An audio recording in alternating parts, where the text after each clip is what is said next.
Alright, welcome back, you maggot tankers. This is your not friendly Uncle Fester, or excuse me, Sergeant Fester, and I'm here today to take y'all through the tanks. I'm not going to teach y'all how to play because, quite frankly, I'm not a good player myself. So I'm not going to be teaching y'all how to play the game or how to play your tanks or anything like that. I am just here to give you a background of all the tanks. And much like I did in Tier 1, if anybody watched that, I went through and showed you every nation of every tank of every nation. And this is basically, I'm doing the same thing.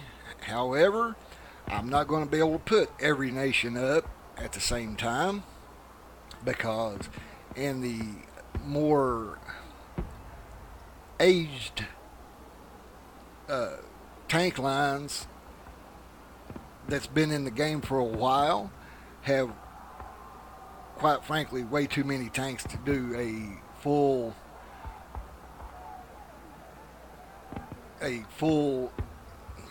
conversation about the tanks.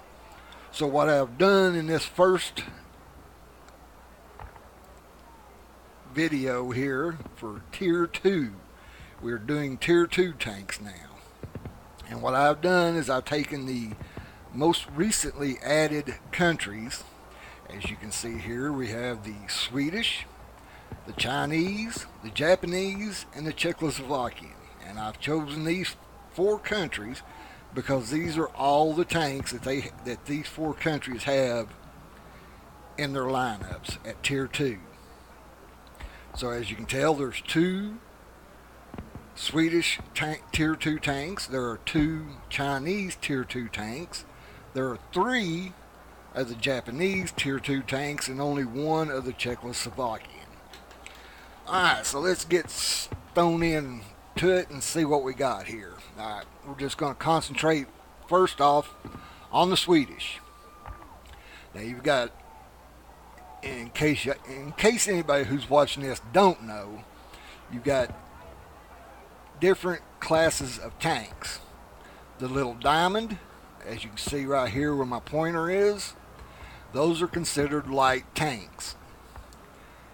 The upside down triangles, those are considered tank destroyers.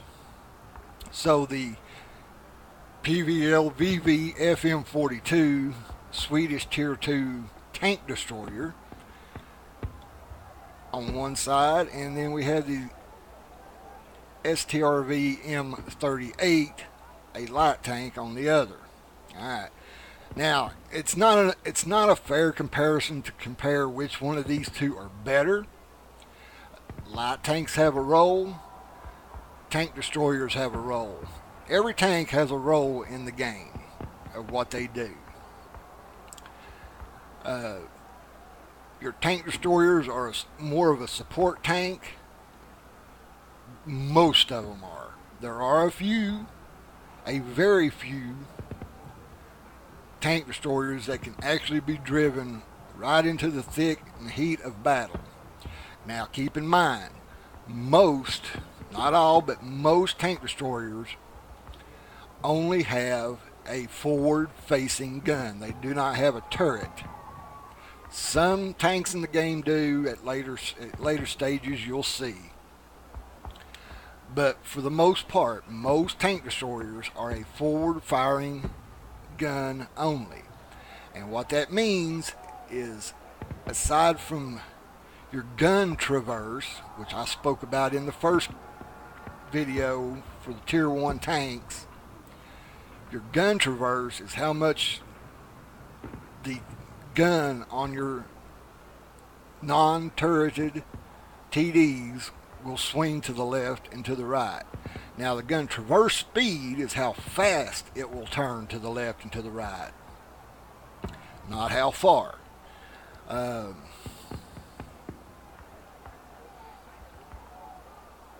It doesn't have a gun. Yeah, it does. Gun traverse limits. There you go. 30 degrees to one side or the other. So the Swedish TD here has a fairly decent gun swing on it. You got, I mean, from facing center, you got 30 degrees to one side and 30 degrees to the other. That's pretty close to firing straight left or straight right. Not quite, but almost. And if you look a little further over at a tank we'll look at in a few more minutes, the Chinese T-26 GFT only has a gun traverse limit of 11 degrees to the left and to the right. So you've got a, in comparison, it's a very narrow, this one is a very narrow gun swing on it. So 30 degrees is very good for any non-turreted tank in the game. 30 degrees is an amazing. There's some that do turn further. Some of them will turn almost 180 degrees. Some of them turn, 45 or better. But there are not that many that I can think of. Now, if your gun will traverse all the way in a whole circle, then it's not, gun traverse does not even come into effect. It's not even counted. Then you've got a turreted tank destroyer, which there are a few of them in the game later on in later tiers, and you'll see them. But okay. So the light tank has a firepower of 22, which, as I discussed in the previous, that's pretty much a comprehensive collection of all of your offensive capabilities between your traverse, your depression and elevation, your reload times, and all that stuff counts towards this as an average firepower. So, the Swedish light tank has a 22 point firepower, and the tank destroyer only has 18. Alright, so we'll get into what that means. So, your average damage per shot, and this is just your basic, what you get when you first go to tier 2 tanks. This is what you're going to have. So your average damage is 14 points per shot, with an average penetration for both guns being a 31. Now, if we can jump into this is what your tank destroyer looks like when it's on the battlefield, etc. As you can see, there's a little turret there. It's not really a turret, but a little cupola, little gun shield. There's your gun. And it can traverse 30 degrees, which is about something like that, and out this way. That's about your 30-degree arc. That's a pretty big arc, especially for a low-tier tank like this. Which, they can, depending on your traverse speed, not the angle, but the speed, gun traverse speed at 41.72 seconds, or degrees per second. So that's got a real fast. I mean, you can pretty much go from complete one side to the other in just a little over a second. So it's going to have a real fast turn on it. It's going to be about a second and a half to go from completely one side to the other, which could save your butt in a battle. Alright, the rate of fire on this tank is 93.18 rounds per minute. That's pretty good. At 31 millimeters of penetration and doing 14 hit points per shot, that's spitting out a lot of damage. Now, the light tank, it's got a slower rate, a slightly lower, or a slower rate of fire, but it's still doing quite a bit in comparison. It's the average damage per minute. As you can see, there's not a big disparity, about 75 points between the two tanks. of damage per minute. Now dispersion, that's how much from the center of your aiming reticle, and there's a little circle that goes around that aiming point. That's your dispersion over 100 meters. So every 100 meters you have a possible 0.48 meters, or almost half a meter, off from the center that it can be. So at 200 meters it's going to go out to almost 1 meter and on out and on out. So 0.48 is not really all that good, but considering this is tier 2 tanks, if you consider the what's the word I'm looking for here, the technology of the times, a lot hasn't been perfected at this point in the war. Tanks have only been around at this point in the war, 10, 15 years, 20 years, something like that. Well, no, I guess it's 30 years, from 1918, about that time, 1919 up to 1930. So, 20 to 30 years.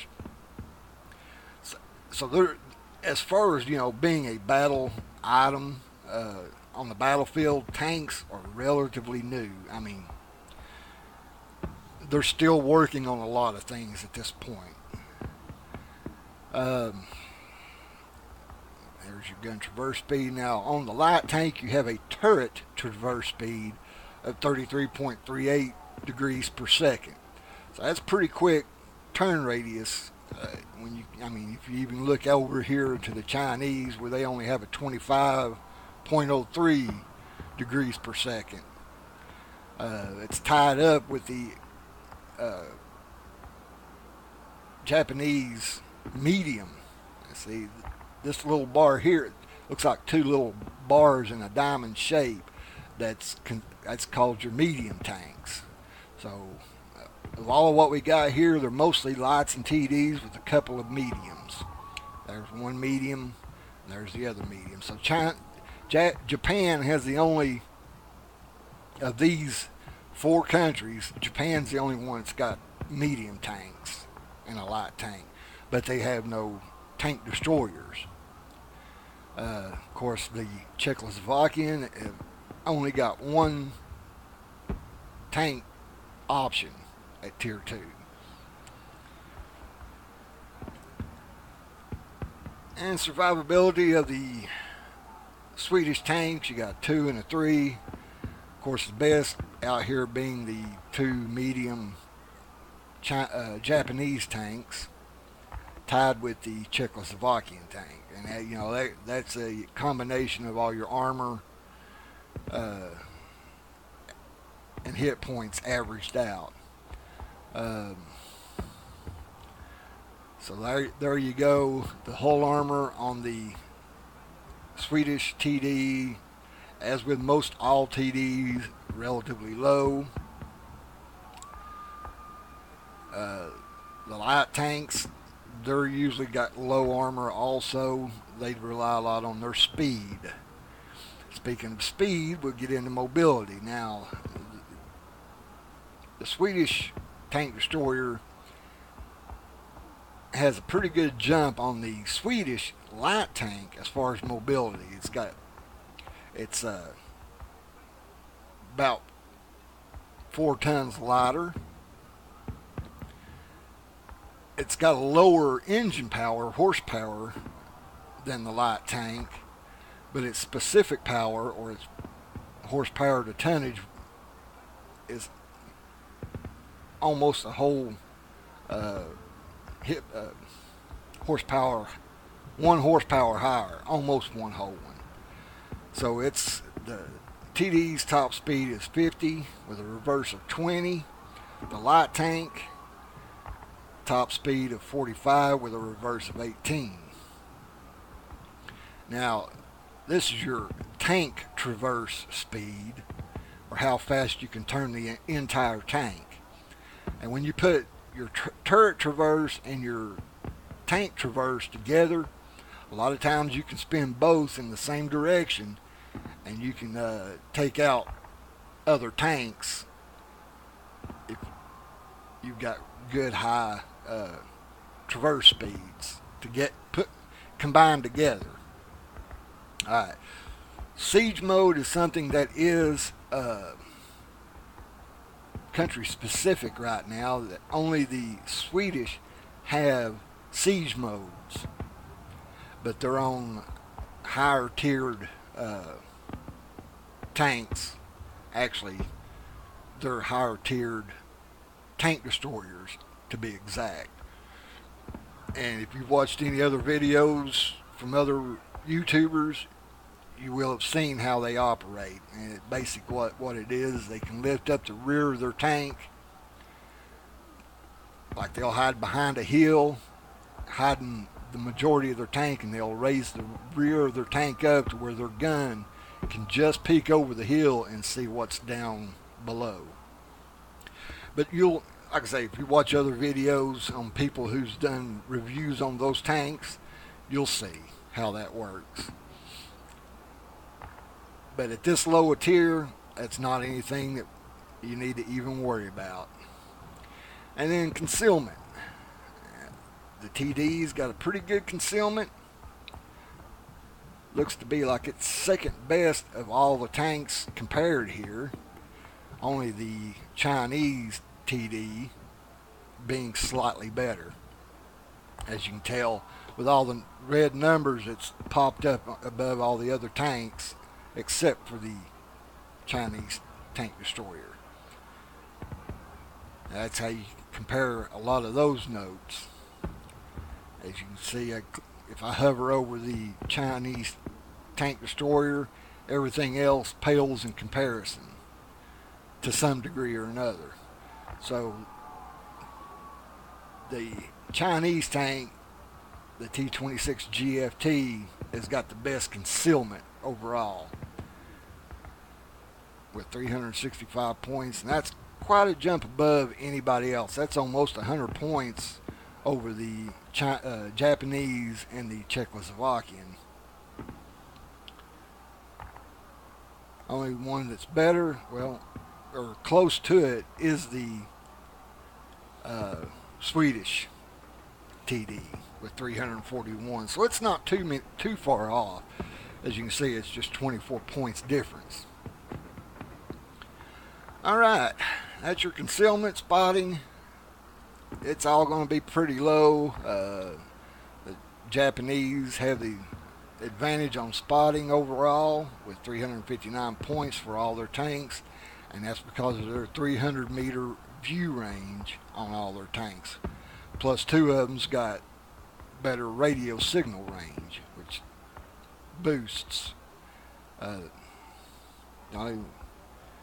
only one tank outside of the Japanese that has a better radio than the IGO, and that would be the Czechoslovakian, and it's only a 10-point difference. Mobility, of course, we've determined that the Swedish tank destroyer, as you can tell, only the Swedish light tank really comes anywhere close to its mobility, and it's 40 points less. The next one being the Hago Japanese light tank, and it's 76 points less. Everything else is 100 plus. It's got the lightest weight, the best specific power, best top speed and reverse speeds. There's others that are close, but it's got the best.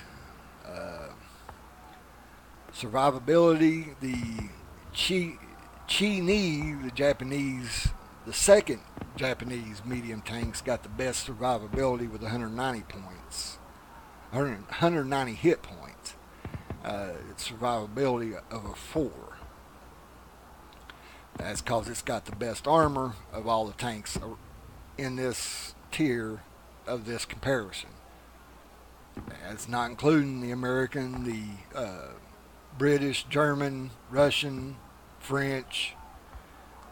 You know, that's just these tanks here in comparison. Uh, let's see.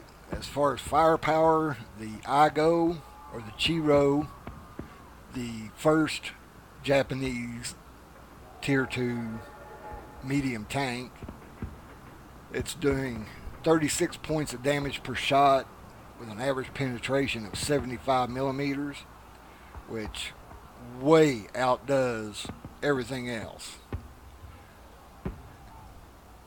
But it's, you know, if you look at it, its hull armor is not that great.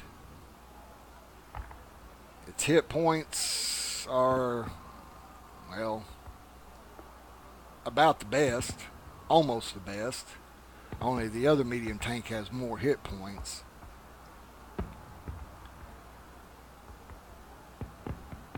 It is by far the heaviest tank at 12 tons. The closest one after that would be the Czechoslovakian light tank at 10 tons, which is not that good for a light tank. It gives it a top speed of only 34 kilometers an hour forward. And that is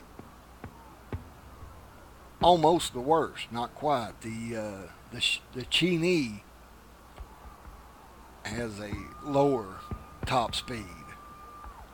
So this tank is not one that you want to be trying to poke hills with, because you're not going to be backing off that hill as quick as most. 10 degrees on the Chinese, you know, is the only one that's really worse. But there's your basic overall overview of your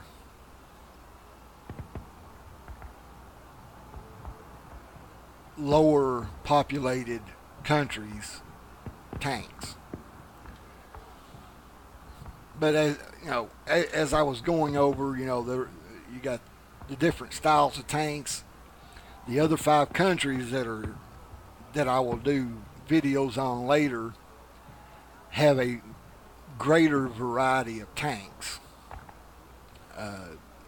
From everything from light tanks all the way up to self-propelled guns and heavy tanks. Well, probably not at level 2. At tier 2, you're not going to see any heavy tanks anywhere. But you're going to have your mediums. They're all going to have mediums and lights, tank destroyers. I think most of them's got self-propelled guns. So I'm just going to do all the other countries individually, because there's, at least 5. Some of them have 6 different tanks at tier 2. So I don't know what how you play.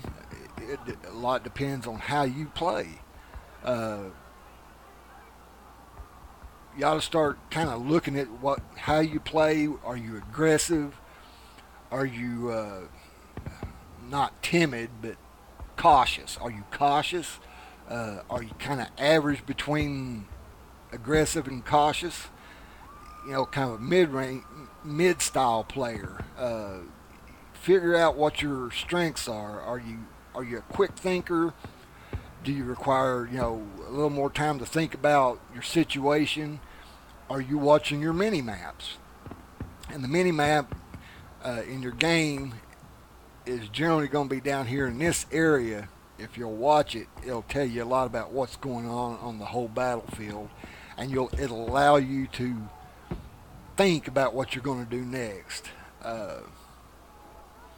which a lot of people, including myself, have trouble doing. I can look at the mini map, I can see the mini map, and I can see where the team might need help, but I have trouble distinguishing when I need to pull out from one side and go to help another side. And usually I end up getting killed because I wait too long, I get pushed, overrun, or I just wait too long, and by the time I get over to help the other side, they're dead, and I get overwhelmed that way. Or they push through, and my movement to that side of the field where it looked like they needed help, they've done cleared out, pushed through, and went on. So, think about a lot of things like that when you're playing. Uh, if I could ever get that figured out in my mind, I might be a better player, but I'm getting old. I'm not as fast thinking as I used to be. A lot of you young kids, your brains think a lot quicker than someone my age.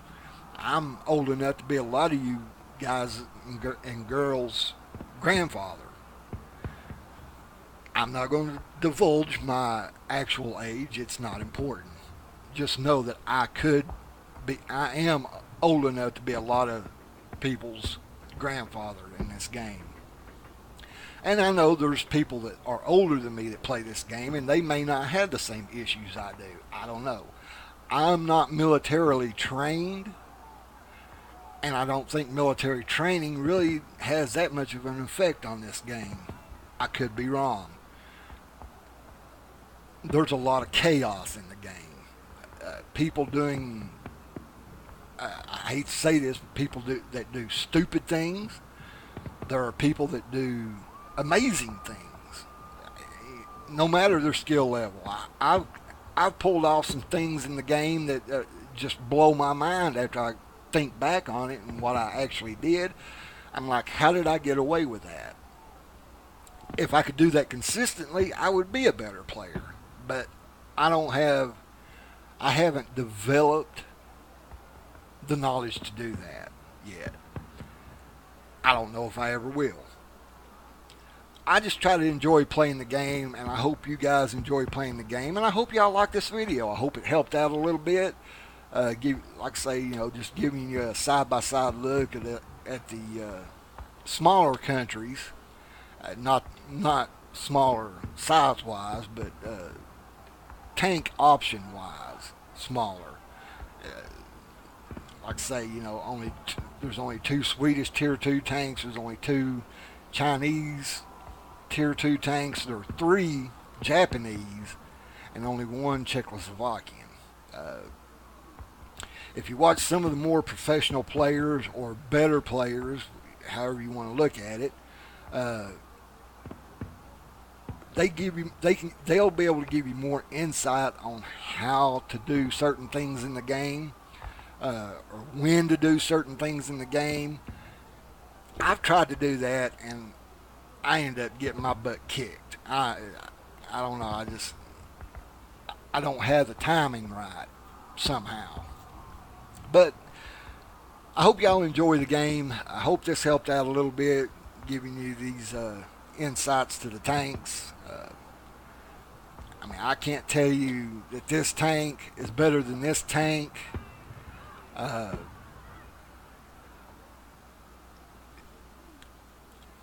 Even if I was to do a gameplay between these 2 tanks, what I would do in the game might not be an asset to teaching you anything, because I'm not a strong player.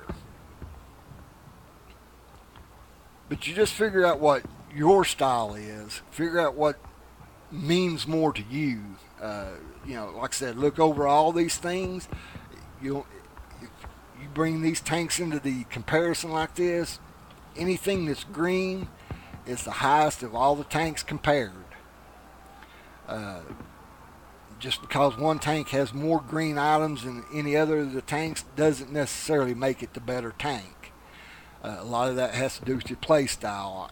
If you're used to playing the game fast and loose, then a slow tank such as this, the I Go, is not going to be your style. You're not going to do well in it. You're going to be better off picking something like the Swedish tank destroyer. If you like to sit and brawl, get right up in somebody's face, you're going to want something like the Chinese with its higher armor. At low tiers, armor is not going to be as effective as it is at higher tiers. Starting around tier 5-ish, tier 6 is when you start considering more your armor angles, your armor penetrations, your armor thicknesses. At these low levels, 1 through 4, 1 through 5, just about anything in the game is going to be able to penetrate anything else. In most cases, not all. Don't hold me to that. You can hold me to that it's partial either way. Some will, some won't, but it's not a confirmed. Let's say that. Anyway, I'm gonna call it quits for this one. Like I said, I hope y'all was able to figure out what tank's gonna be best for you.